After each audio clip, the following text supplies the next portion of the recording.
Notre prochaine invitée, je pense qu'elle n'a plus besoin de présentation. C'est toujours un plaisir de la recevoir. Karine Boutin, qui est intervenante en prévention au Havre des femmes. Bonjour, Karine. Bonjour. Comment ça va? Ça va très bien, merci. Oui, bon, malgré les statistiques qui sont pas très réjouissantes. Mais d'abord, moi, je veux savoir, la dernière fois que vous êtes venu nous parler, c'était l'activité qu'il y avait au centre-ville. Est-ce qu'il y a eu une bonne participation? Oui, on est vraiment heureuse parce que c'était pour le cours d'autodéfense psychologique et physique, donc le programme Esquive qu'on a présenté à la place Montel et on a eu une très bonne réponse. C'est plus d'une trentaine de femmes de tous âges, de tout horizon là, qui sont venues participer à cet avant-midi-là, de développer, de réaffirmer là, leur pouvoir d'autodéfense finalement. Est-ce que vous aviez des objectifs? Est-ce que c'est pour vous autres, c'est réussi? Vous auriez pu avoir plus de monde? Ah, c'est sûr que plus qu'il y a de femmes sensibilisées ou qui ont plus d'informations pour se mettre en sécurité, ben c'est sûr que l'objectif est toujours plus optimal. Mais on était vraiment contente parce que autant du point de vue direct de donner ces informations-là aux femmes que de la visibilité. Donc, on a pu rejoindre d'autres femmes en faisant mention de l'existence de l'organisme finalement par cet atelier-là. Donc, c'est pour nous une réussite. Karine, on va parler des statistiques récentes de 2025 et c'est à jeter à terre. Je vous le dis, là, tenez-vous bien parce que c'est vraiment pas encourageant. Effectivement. Je vous écoute, mais je suis tellement surpris, tellement subjugué d'entendre ces chiffres-là. Oui. Je vous les laisse divulguer, puis on commentera après. Là, les statistiques sont alarmantes, mais on ne veut pas être alarmiste. On veut vraiment nommer aux gens. On ne veut pas l'être. Mais on voit qu'en 2025, là, les chiffres continuent à nous alerter. Ça, oui. Donc, en moyenne, là, on voit que c'est une femme qui est tuée tous les 13 jours au Canada. Donc, c'est énorme. Puis, on parle que ces meurtres-là, ces féminicides-là se passent dans le cadre de la violence conjugale. Donc, elles ont été tuées par leur conjoint ou leur ex-conjoint, donc après la rupture. Ça, c'est en Canada en entier. C'est à tous les 13 jours, il y a une femme qui meurt des coups de conjoint et ex-conjoint. Au Québec, ici, les statistiques aussi sont très alarmantes parce que c'est, on dit en 2024, c'est plus de 20 000 appels qui ont été faits à SOS violence conjugale.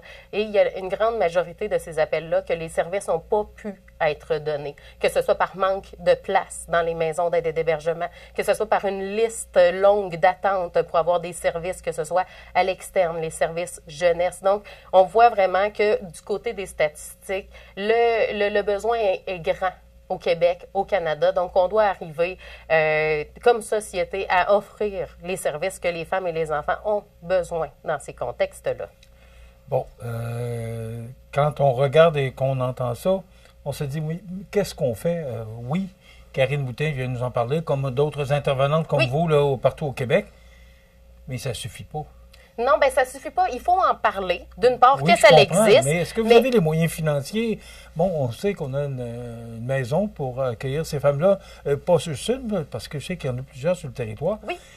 Mais est-ce que ça suffit? Est-ce qu'on a assez d'argent? Est-ce que le message passe? Qu'est-ce qu'il faudrait faire, Karine, pour diminuer ces chiffres-là, pas les diminuer, tout simplement les enrayer. Les enrayer. Enrayer la violence conjugale, oui. enrayer tous ces féminicides-là.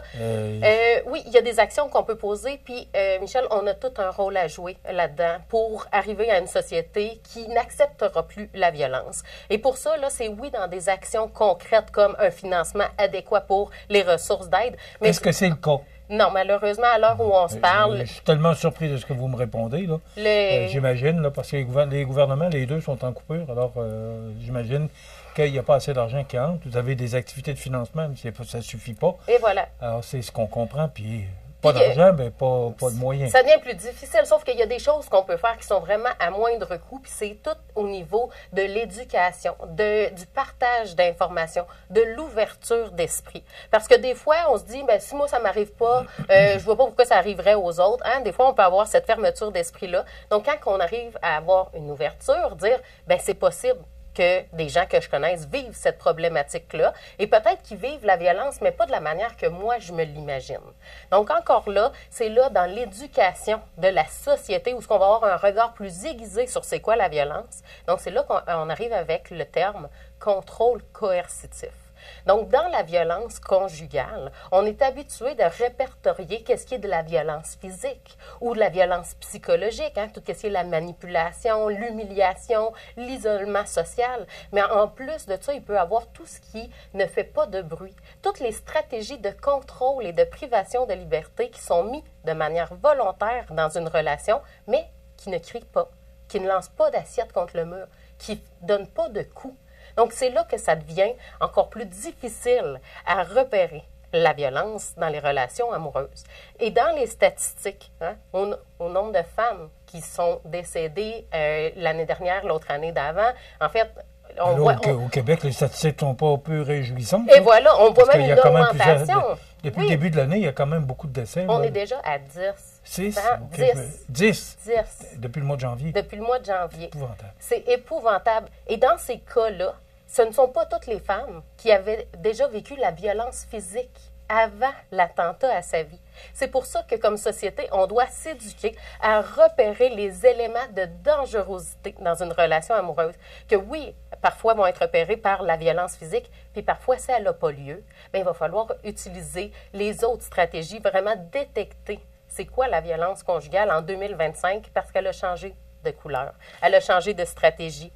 Juste avec les nouveaux appareils technologiques, on est ailleurs dans la surveillance d'une personne. Si je peux surveiller son cellulaire, je peux la géolocaliser avec sa montre, avec sa voiture. Donc, on est déjà ailleurs pour ce qui est de épier, surveiller une personne. Donc, on doit se mettre à jour aussi à savoir comment je vais la répertorier et comment je vais la dénoncer, cette violence-là. Parce que qu'est-ce qu'on voit en ce moment, c'est qu'elle reste silencieuse, la violence, et qu'elle arrive au moment de la fatalité ou le coup fatal de prise de pouvoir complet sur la vie d'une personne. Donc, on doit vraiment... puis là est notre pouvoir, qui n'est pas très onéreux, hein, qui n'est pas coûtant comme société, c'est de s'informer, d'avoir la curiosité de savoir c'est quoi la violence conjugale en 2025 et comment je serai une et un allié dans cette lutte-là. Je vois que les nouvelles technologies ne contribuent pas à aider... Ça a toujours un double tranchant. Oui. Ça peut aider aussi à se mettre en sécurité, avoir le cellulaire proche, ramasser, documenter. Vu de même, oui. C'est ça. Donc, il y a toujours l'envers de la médaille. Et c'est ça la réalité de la violence conjugale. Hein, c'est que tout ce qui pourrait être utilisé pour ma sécurité pourrait aussi être utilisé pour me nuire. Karine, vous marquez avancer dans la loi la bonne nouvelle. Oui. Mon Dieu, ça fait du bien entendre. Il y a une bonne nouvelle à quelque part là-dedans? Oui, les choses bougent, Michel. Dépêchez-vous de me le dire parce que je suis un peu découragé, moi, parce que ça fait des années qu'on fait des entrevues ensemble, dans l'espoir toujours que ça s'améliore, mais c'est pas ce que j'entends aujourd'hui. Mais à chaque fois qu'on a fait une entrevue ensemble, on a rejoint une personne, peut-être directement ou une proche, qui a été capable de dire « Tu savais-tu que le Havre existait? Tu savais-tu que c'est pas juste de la violence physique? » À chaque entrevue qu'on a faite, nous, on appelle ça un non-lieu. Il y a quelque chose qui n'est pas arrivé, qu'on ne pourra jamais le documenter, on ne pourra jamais comptabiliser ces choses-là qui ne sont pas arrivées. Mais je peux être certaine d'une chose, c'est qu'il y a des choses. Il y a des chemins ou des trajets de vie qui ont été complètement changés parce que l'information est tombée pile poil à la bonne heure, à la bonne personne. Donc, on avance malgré tout. Et la bonne nouvelle, oui. C'est qu'en 2025, c'est que Québec a fait vraiment un pas important en reconnaissant davantage le contrôle coercitif. Donc, est-ce qu'on vient de parler? Pas la violence physique, qui est souvent vue comme des voies de fait, des méfaits. Là, on est ailleurs. C'est tout ce qui est du contrôle et de la privation de liberté. Change quoi? Bien, c'est rendu que c'est rentré dans le système judiciaire. Ça va pouvoir être judiciarisé. Les personnes vont pouvoir être protégées de ces formes d'agression-là. Donc, il y a certaines décisions de cour maintenant qui prennent maintenant en compte les impacts aussi sur le côté psychologique de la personne. Donc, c'est pas seulement les blessures physiques. Donc, il reste, oui, du chemin à faire, mais on est vraiment en marche. Que ce soit les maisons d'hébergement, le regroupement des maisons pour femmes victimes de violences conjugales, toutes les entités vraiment qui vont déployer des efforts pour faire avancer les droits des femmes, entre autres, parce que c'est majoritairement des femmes qui vont vivre la surveillance, la privation de liberté, le contrôle coercitif et d'arriver jusqu'à la statistique qu'on parlait où de nombreuses femmes vont perdre la vie dans le contexte de la violence conjugale. Encore là, on ne veut pas arriver à une équation où il y aurait autant d'hommes que de femmes, qu'on se comprenne bien. Ce qu'on veut, c'est enrayer toute question de cette violence-là pour qu'elle n'ait plus sa place, parce que pour l'instant, elle est banalisé, malheureusement. OK. Conclusion, rapidement? Bien, on appelle à la mobilisation. Comme on disait, on a un pouvoir, on a des choses qu'on peut faire en tant que société, en tant qu'individu aussi. Donc, c'est aller m'informer, aller à une sensibilisation, à une formation offerte par la maison d'aide et d'hébergement.